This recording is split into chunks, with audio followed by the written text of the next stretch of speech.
चाहे वो बेरोजगार युवा हो, चाहे वो किसान हो, चाहे आंगनवाड़ी महिलाएं हो, चाहे फौजी हो, जिस तरफ देखो अलग अलग तरीके से सभी लोग सड़क पर हैं और सबकी पिटाई हो रही है। मैं ये शब्द इस्तेमाल करूंगा, शायद सही रहेगा, आम जनता को समझ में आ जाएगा। सबकी पिटाई हो रही तबीयत से।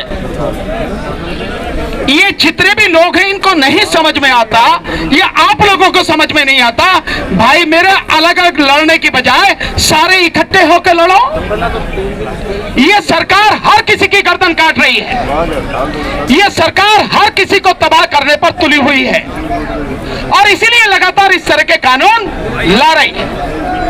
कानून लाने का तरीका जो होता है वो तरीका यह है सरकारों का कि जिस क्षेत्र में आप कानून लेके आ रहे हैं, जिस बात के लिए आप कानून लेकर आ रहे हैं, उस विषय पर बाकायदा जो उसके एक्सपर्ट हैं, कानूनी सलाहकार हैं, कानूनी जानकार हैं और उस संस्था से जुड़े हुए लोग हैं, आप उनसे बैठक करके सारी स्थिति को समझो और उसके बाद आप कानून लाओ।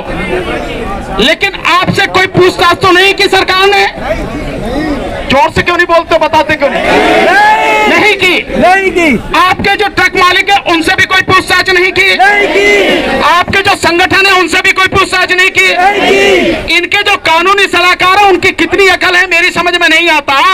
लेकिन जब कानून वो बना रहे हैं तो कानून से आगे सुधार होना चाहिए उस दिक्कत की वजह से जिसकी वजह से बना रहे हैं। लेकिन मैं थोड़ा सा पीछे लेके जाता हूं। जब इन्होंने जुर्माने बढ़ाए थे, चालान के 1000 के 10,000 किए, 2000 के 8000 किए, क्या उस कानून के बाद में कोई सुधार हुआ? नहीं हुआ। बल्कि जो दुर्घटनाएं हैं वो दुर्घटनाएं जो पीछे होती थी वो दुर्घटनाएं लगातार और बढ़ गई। इसका मतलब ये है कि अब जब आप कानून बना रहे हैं तो पीछे का आप डाटा देखो, पीछे की सारी स्थिति का आकलन करो कि उससे सुधार हुआ या नहीं हुआ। जब नहीं हुआ तो आपको यह समझने की जरूरत है कि इसमें कमी कहां है, दिक्कत क्या है, ये सारी पूछ के समझ के आप कानून बनाओ। लेकिन ये कानून इस तरह से नहीं बनाया गया। कानून बनाने के लिए वैसे भी जो आपराधिक कानून है, क्रिमिनल लॉ है, हिट एंड रन वाला जो कानून है ये क्रिमिनल लॉ है। क्रिमिनल लॉ के लिए जब आप कोई भी अमेंडमेंट कर रहे हैं, कानून बना रहे हैं, उसके लिए एक बहुत ही अच्छा एक आधार बनाया गया है और वो है कि चाहे 100 के 100 गुनहगार छूट जाएं, लेकिन किसी भी बेगुनाह को सजा नहीं होनी चाहिए। इसके अलावा जब तक सिद्ध ना हो जाए तब तक हर व्यक्ति निर्दोष है। लेकिन इस कानून के बनने के बाद क्या होगा? इस कानून के बनने के बाद होगा कि पुलिस को खुली छूट मिल जाएगी, आरटीओ को खुली छूट मिल जाएगी कि आपको जब चाहे, जहां चाहे, जैसे चाहे, जितना चाहे आपका शोषण कर सके। 7 लाख रुपए जुर्माना है ना? अगर किसी को पकड़ लिया तो 7 लाख रुपए जुर्माने की जो बात आई, उस 7 लाख के जुर्माने में जो ड्राइवर है वो तो दे ही नहीं सकेगा और उसको अगर बंद कर दिया उसका परिवार भी बर्बाद हो जाएगा। साथ में जिनके जो वाहन है, जो ट्रक है, बस है, निश्चित रूप से वो आदमी भी 7 लाख रुपए जुर्माने नहीं दे सकेगा। जिसका मतलब, आप बैठिए सब लोग, जिसका मतलब है कि सरकार को ये कानून लाने से पहले 100 बार सोचना चाहिए था। आज जो बात हो रही है कि आपकी तरफ से समझौते की बात की गई है, मैं समझता हूं हमेशा जो लड़ने वाले लोग हैं, जो दुखी लोग हैं, उनकी पीठ में छुरा भोंका जाता है।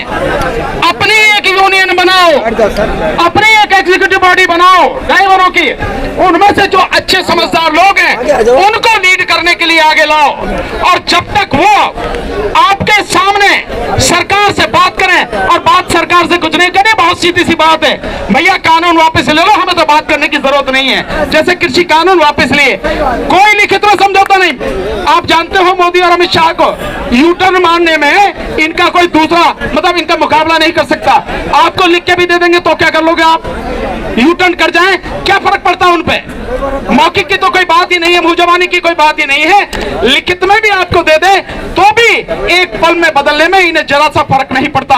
आपको ध्यान नहीं है तो ध्यान करो। आप जब सीए एनआरसी का आंदोलन चल रहा था, सीए एनआरसी के आंदोलन में इन्होंने कहा कि हम पूरे देश में जेलें बनाएंगे, डिटेंशन कैंप बनाएंगे। और जब ये बात बड़ी, आंदोलन बढ़ा, तो मोदी जी ने रामलीला मैदान में क्या कहा? न सीए एनआरसी की तो बात ही नहीं हुई, डिटेंशन कैंप की तो बात ही नहीं हुई।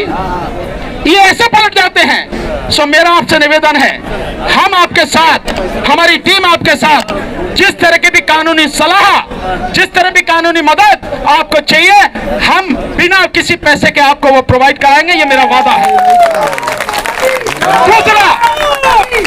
दूसरा आपसे निवेदन है, धोखे में मत आ जाना, झांसे में मत आ जाना। सरकार के दलालों की कमी नहीं है, आप ही के बीच से लोग मिल जाएंगे जो चंद पैसों में बिक जाएंगे और आपका सौदा कर देंगे। ध्यान रखना इस बात को, मैं बार बार कह रहा हूं। इसलिए साथियों, अपने बीच से अच्छे लोगों को चुन के अपनी टीम बनाओ और तब जाके बात करना। और बात तो मैंने सीधे ही कहा, कोई बात ही नहीं, तुम कानून वापस लो, खेल खत्म, पैसा हजम। क्या जरूरत है हमें बात करने की? क्या जरूरत है? एक बात। दूसरी बात साथियों, अभी इसी मंच से आप घोषणा कीजिए, मैं नहीं कर सकता क्योंकि आप ही कर सकते हैं, उसको आप ही को अधिकार है, कि जब तक सरकार बिना किसी शर्त के ये कानून वापस नहीं लेगी, तब तक आपकी हड़ताल जारी रहेगी, टूटेगी नहीं किसी भी कीमत पर। इसी तरह से, और एक छोटा सा और निवेदन कर दे रहा हूं, हम सबकी, सभी देशवासियों की समस्याओं का जो सबसे बड़ा कारण है, यह है मोदी सरकार। और मैं बात स्पष्ट कह रहा हूं, जब तक इस सरकार को उखाड़ के नहीं फेंकोगे, इस देश के लोगों की समस्या का समाधान नहीं होगा। इसलिए, और ये सरकार जीत के आ रही है केवल ईवीएम से। और हम यही जंतर मंतर पर 2 दिन बाद 6 जनवरी को ईवीएम के खिलाफ आंदोलन कर रहे हैं, पूरे देश से लोग आ रहे हैं। मैं आपसे भी निवेदन करता हूं, आप भी आइए। हालांकि आपके पक्ष में मैंने रात ही प्रेस कॉन्फ्रेंस करके आपका समर्थन दे दिया था, आपकी हड़ताल को मेरा समर्थन है। जो कानूनी सलाह आपको चाहिए, कानूनी मदद चाहिए, वो आपको हमेशा उपलब्ध रहेगी। रात ही मैंने ये सारी बात कह दी थी और लाखों लोग उसको देख भी चुके हैं मीडिया पर। हम आपके साथ हैं, लेकिन साथियों आप भी हमारे साथ आओ। व्यक्तिगत मेरे लिए नहीं, ईवीएम की लड़ाई मेरी अपनी नहीं है, यह हर व्यक्ति जो खड़ा है उसकी लड़ाई है, देश की लड़ाई है। मैं आज तक किसान आंदोलन में था, वो मेरी व्यक्तिगत लड़ाई नहीं थी, देश की लड़ाई थी। 13 महीने साथ रहा। सीएनआरसी के आंदोलन में पहले दिन से आखिरी दिन तक साथ खड़ा था उनके। और सरकार की हिम्मत नहीं है कि आज तक भी कानून पास करा लिया, राज्यसभा में भी, लोकसभा में भी, राष्ट्रपति के साइन हो गए, नोटिफिकेशन हो गया, फिर भी लागू नहीं कर सकी। सरकार की हिम्मत नहीं है। आपके साथ रहेंगे, मेरा अकेले का नहीं था, लेकिन फिर भी मैं साथ था। इसी तरह से जो वन पेंशन वाले हैं उनके साथ खड़ा हूं, जो ओल्ड पेंशन की बात कर रहे हैं मैं उनके साथ खड़ा हूं। व्यक्तिगत मेरी लड़ाई नहीं है, व्यक्तिगत मेरी लड़ाई में कभी मत आना, पर जब सबकी लड़ाई हो, समाज की लड़ाई हो, तो साथ देना। पर 2 दिन बाद 6 जनवरी को सबको आना है, जो आज आए हैं, औरों को भी लेकर आओ। बस इतना ही कहना है, हम आपके साथ में हैं। बहुत बहुत शुक्रिया, सभी को आदाब, सत श्री अकाल, नमस्कार। तो बड़ा पर फिर लिख लो, ये भानु प्रताप जी है एडवोकेट, जो सबको सुझाव देते हैं, इनका नंबर नोट कर लो। 7840